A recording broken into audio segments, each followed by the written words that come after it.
OMG Marathi ITIच्या YouTube चॅनलमध्ये आपलं पुन्हा एकदा स्वागत आहे। तर या व्हिडिओपासनं आपण इलेक्ट्रिशियन सेकंड इयर करता जे निम्मीचे MCQ प्रोव्हाइड केले आहे निम्मीने त्याची आपण सीरीज स्टार्ट करत आहे। तर बघा हे जे सेकंड इयरचा जो सिलेबस आहे त्यामध्ये जर तुम्ही बघितलं तर आपल्याकडे जवळपास 13 चॅप्टर आहेत। तर 13 चॅप्टर आपल्याला एक एक करून कंप्लीट करायचे आणि टोटल जर MCQचा विचार केला तर जवळपास 550 आपल्याकडे MCQ म्हणजे तुम्हाला पण एक काम करावं लागेल की जास्तीत जास्त हे जे आपलं चॅनल आहे तुम्हाला जास्तीत जास्त मित्रांपर्यंत शेअर करायचं आहे, जेणेकरून तुमचे मित्रांचा पण फायदा होईल आणि मला पण प्रोत्साहन मिळेल, मला पण खुशी होईल की आपण स्पीडमध्ये तुम्हाला अपडेट देण्याकरिता।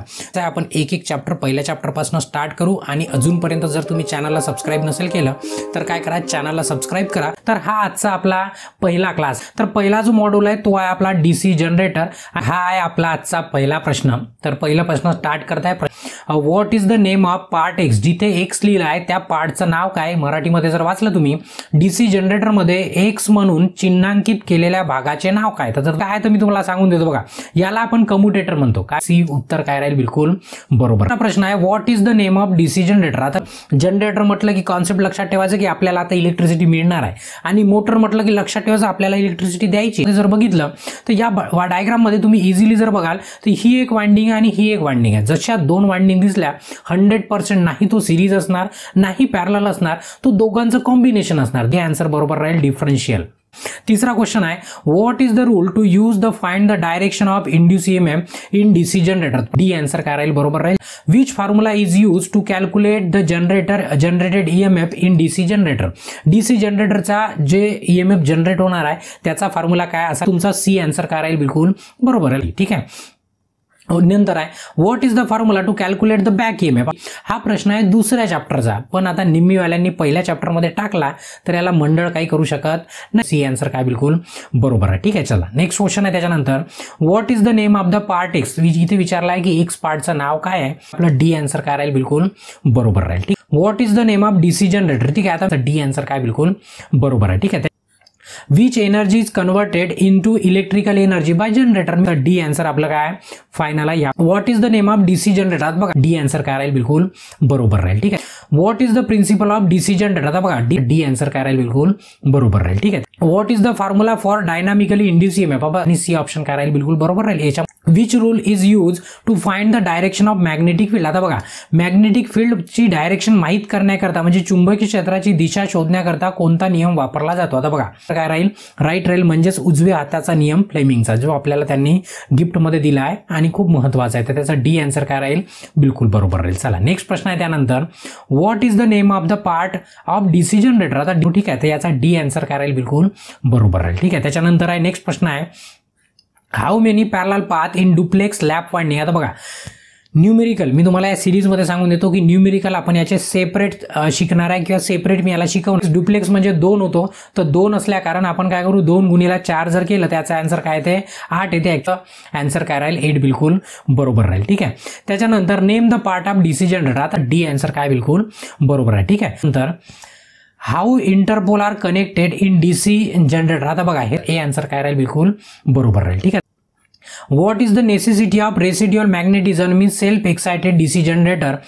पुन्हा मराठीमध्ये पण वाचतो, सेल्फ एक्साइटेड DC जनरेटरमध्ये अपशिष्ट चुंबकत्वाची गरज काय आहे। आता बघा तुम्ही इथं विचारलाय की नेमकं सेल्फ एक्साइटेड जनरेटरमध्ये रेसिड्युअल मॅग्नेटिझमचं काम काय किंवा कशासाठी ते वापरलं जाते। तर इलेक्ट्रिसिटी जनरेट त्याच्याशिवाय होणार नाही, व्होल्टेज त्याच्याशिवाय तयार होणार नाही, जोपर्यंत तिथे फ्लक्स नाही आहे त्याच्यासाठी रेसिड्युअल मॅग्नेटिझम तिथे त्या वाइंडिंगमध्ये दिलं जाते। ठीक आहे, बघा बिल्ट अप द व्होल्टेज, बिलकुल बरोबर आहे की व्होल्टेज तयार करण्याकरिता ते तिथे लावलं जाते। ठीक आहे, त्याच्यानंतर रिड्यूस द फील्ड करंट कमी करण्याकरता केलं जाते का, बिलकुल नाही केलं जात। रिड्यूस द आर्मेचर करंट काही घेणं देणं नाही आहे। Maintain the constant voltage output याचंही काही घेणं देणं नाही आहे। तर ते कशासाठी लावलं जाते, ते आपल्याला EMF इंड्यूस करण्यास मदत करते, त्याच्याशिवाय आपला EMF तयार होऊ शकत नाही। ठीक आहे, तर आपण काय करू आजच्या क्लासमध्ये इथेच हा क्लास थांबवून देऊ आणि बाकीचे प्रश्न याच्या नंतरच्या क्लासमध्ये कंटिन्यू करू। तर आजचा हा पहिला प्रश्न आहे, which are the 2 point that brush contact resistance measure in DC machine. ठीक आहे,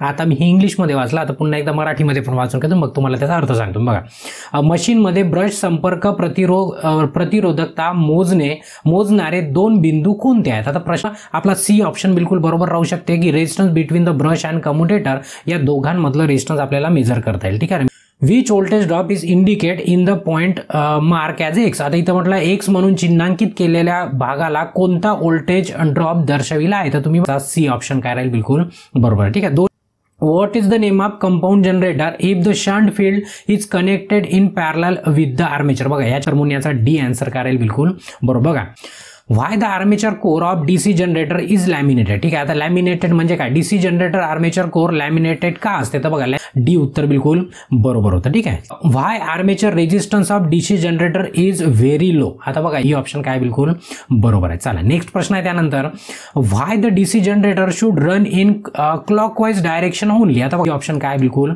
बरोबर आहे. ठीक आहे, तर why compensating winding is provided in large DC generator. ठीक आहे, आता कशात ठेवा? त्याचा सी आन्सर आहे. पुन्हा प्रश्न आला की पुन्हा मी एक्सप्लेन करेल. समोर बघा, what is the reason for DC generator fail to build up the voltage. आता बघा, डीसी याचा सी ऑप्शन काय बिलकुल बरोबर आहे. चला, नेक्स्ट आहे त्यानंतर, what is the name of generator if its field is connected in parallel with the armature. आता बघा, मग हे ऑप्शन काय आपला बिलकुल बरोबर आहे. बघा, त्यानंतर आहे, what is the purpose of pole shoes in DC generator. आता इथं विचारलं आहे की डीसी जनरेटर म्हणजे जे पोल शू आहे त्याचा उद्देश काय किंवा त्याचं कार्य काय किंवा काम. आता डी आन्सर काय राहील बिलकुल बरोबर राहील. What is the function of split ring in DC generator. आता बघा, तर याचा बी काय राहील बिलकुल बरोबर राहील. चला, which material is use to make the brush generator. ठीक आहे, तो त्याचा बी आन्सर काय बिलकुल बरोबर आहे. चला, नेक्स्ट आहे त्यानंतर, why DC generator are choose their residual magnetism losing their magnetism. मी सांगितलं त्याचं डी आन्सर काय राहील बिलकुल बरोबर राहील. असं, how does the magnetic circuit complete through the yoke pole. ठीक आहे, योक आणि पोल मधून पुन्हा कशामधून जाऊन मॅग्नेटिक फ्लक्सची सर्किट कम्प्लीट होते. जसं करंटला सर्किट कम्प्लीट करायची राहते ना, तसेच फ्लक्स हवेमधनं फिरताना पण ते कशातनं तरी जाते, त्याला सर्किट कम्प्लीट करायची राहते. तिथे विचारलं आहे, जनरेटरमधील योक आणि पोलमधून चुंबक सर्किट कसे पूर्ण होते? तर याचा बी आन्सर काय बिलकुल बरोबर आहे. ठीक आहे, त्याच्यानंतर नेक्स्ट प्रश्न आहे, why the terminal voltage decrease if the load increase in DC generator. आता इथं हे ऑप्शन काय बिलकुल बरोबर आहे. ठीक आहे, which type of DC generator is use for long distance distribution line. ठीक आहे, आपण काय करू म्हणजे लॉंग डिस्टन्ससाठी आपण काय करतो? क्युम्युलेटिव्ह कंपाऊंड जनरेटर यूज करतो. ठीक आहे, संचयी कंपाऊंड जनरेटर होते. तिथपर्यंत इंग्लिश ऑप्शन लक्षात ठेवा.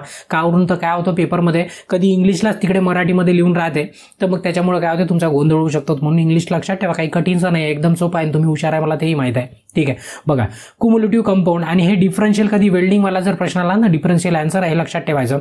तर सध्या पुरतं आपला क्युम्युलेटिव्ह कंपाऊंड वापरणार जर माझ्यापासून तुमच्यापर्यंत इलेक्ट्रिसिटी पोहोचवायची आहे तर. ठीक आहे, चला, which method is use to improve the insulation resistance of DC generator. आता तुम्हाला डी आन्सर काय बिलकुल बरोबर राहील. ठीक आहे, तर नेक्स्ट क्वेश्चन आहे त्यानंतर, की which type of DC generator work in absence of residual magnetism. आता बघा, पण लागते कंपाऊंडला पण लागते, फक्त सेपरेटली एक्साइटेड जे आहे स्वतंत्रपणे उत्तेजित होणारे जे जनरेटर आहे त्याला कशाची रेसिड्युअल मॅग्नेटिझमची गरज नाही आहे. ठीक आहे, which type of DC generator is use for arc welding. आता बघा, याचा सी आन्सर काय राहील बिलकुल बरोबर राहील. ठीक आहे, चला, नेक्स्ट आहे त्यानंतर, what is the purpose property of wave winding. आता इथं विचारलं आहे की डीसी जनरेटरमध्ये जे वेव्ह वाइंडिंग, आता तुम्हाला माहिती आहे सी आन्सर काय राहील बिलकुल बरोबर राहील. अशा पद्धती, what is the purpose of resistance wire use in commutator connection in DC generator. आता बघा, त्यामुळे याचा डी आन्सर काय बिलकुल बरोबर आहे. त्यानंतर डीसी जनरेटरमध्ये सॉलिड पोल शूज का वापरला जातो. आता बघा, म्हणून याचा डी ऑप्शन बरोबर आहे की चुंबकीय मार्गाचा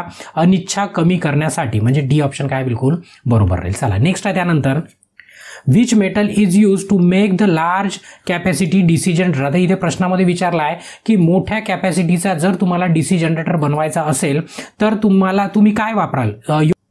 what is the function of split ring. बघा, सेम प्रश्न याच्या पहिल्याच्या क्लासमध्ये आला होता, तेव्हा मी सांगितलं एक स्लिप रिंग राहते आणि एक स्प्लिट रिंग राहते. तिचं काम आहे की आतमधून येणारा एसी त्याला डीसी मध्ये कन्वर्ट करून आपल्याला युनिडायरेक्शनल आपल्याला बाहेर करंट पाहिजे. युनिडायरेक्शन म्हणजे एक डायरेक्शनवाला करंट जो की आपला डीसी करंट राहतो. ठीक आहे, त्यानंतर डीसी जनरेटरमध्ये स्प्लिट रिंगचे कार्य काय आहे तर बघा, युनिट आहे एका दिशेने आपल्याला आउटपुट मिळवण्याकरता आपण काय करतो, स्प्लिट रिंग लावतो. काय लावतो, स्प्लिट रिंग. ठीक आहे. Each type of voltage is induce dynamically in DC generator. आता याचा सी ऑप्शन काय राहील, बिलकुल बरोबर राहील. What is the purpose of slot mark X. ठीक आहे, इथे एक्स दिला, हे ऑप्शन काय बिलकुल बरोबर आहे. चालेल.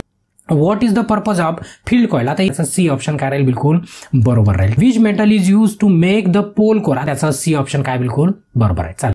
Why the pole core. बघा, पोल कोर पुन्हा विचारलाय. Stamping are laminated in DC generator. तुम्हाला असा प्रश्न आला तर लक्षात ठेवायचं की एडी करंट रिड्यूस करण्याकरता आपण काय करतो, त्याला लॅमिनेशन करतो. मराठीमध्ये जर बघितलं तर जनरेटरमध्ये पोल स्टॅम्पिंग लॅमिनेट का असतात, त्याचं कारण असं की आपल्याला एडी करंट काय करायचा असतो, कमी करायचा असतो. त्यानंतर which type of DC generator is use for electroplating. आता ऑप्शन काय राहील, ए बिलकुल बरोबर राहील. What is the purpose of compensating winding. आता इथे सी ऑप्शन काय बिलकुल बरोबर आहे. What is the effect of shunt field resistance is above critical value. Okay, C option काय राहील, बिलकुल बरोबर राहील. चला नेक्स्ट आहे. त्यानंतर what is the effect of armature reaction. Armature रिएक्शनचा इफेक्ट काय असं विचारलाय डीसी जनरेटर. आता याची इफेक्ट ही ऑप्शन काय बिलकुल बरोबर आहे. त्यानंतर कॅल्क्युलेट दे. आता बघा, हे आहे न्यूमेरिकल आन्सर. जर बघितलं तर निम्मीने आता सी आन्सर दिलेला आहे शायद, तर तुम्ही बघून घ्यायचं काय करायचं, पाठ करू. How the effect of armature reaction can be neutralize. आताच हे आन्सर काय बिलकुल बरोबर आहे. ठीक आहे. त्यानंतर what is the effect of DC generator if it is keep ideal for long time. आता ही आन्सर काय राहील, बिलकुल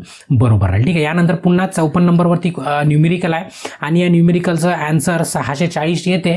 what is the effect of induce EMF if the main flux get distorted in DC generator. B option काय राहील, याचं बिलकुल बरोबर राहील. त्यानंतर नेक्स्ट प्रश्न आहे. What is the cause of heavy sparking in brushes of DC generator. आता बघा MNN म्हणजे मॅग्नेटिक न्यूट्रल ऍक्सिस आणि जिओमेट्रिक न्यूट्रल ऍक्सिस, या दोन न्यूट्रल ऍक्सिस असतात आपल्या याच्यामध्ये. कारण की एक फील्ड फ्लक्स तयार करते आणि एक वाइंडिंग तयार करते. त्या दोघांच्या ऍक्सिसमध्ये जर डिफर आला तर काय होऊ शकते, पोझिशन चेंज झाल्या कारण आपल्या ब्रशेसमध्ये काय होऊ शकते, स्पार्किंग होऊ शकते. ठीक आहे. तर हा या चॅप्टरचा 56वा प्रश्न म्हणजेच आखरीचा प्रश्न होता. तर अशा पद्धतीने आजच्या क्लासमध्ये आपला डीसी जनरेटर या चॅप्टरचे पूर्ण न्यूमेरिकल संपलेले आहे. आणि या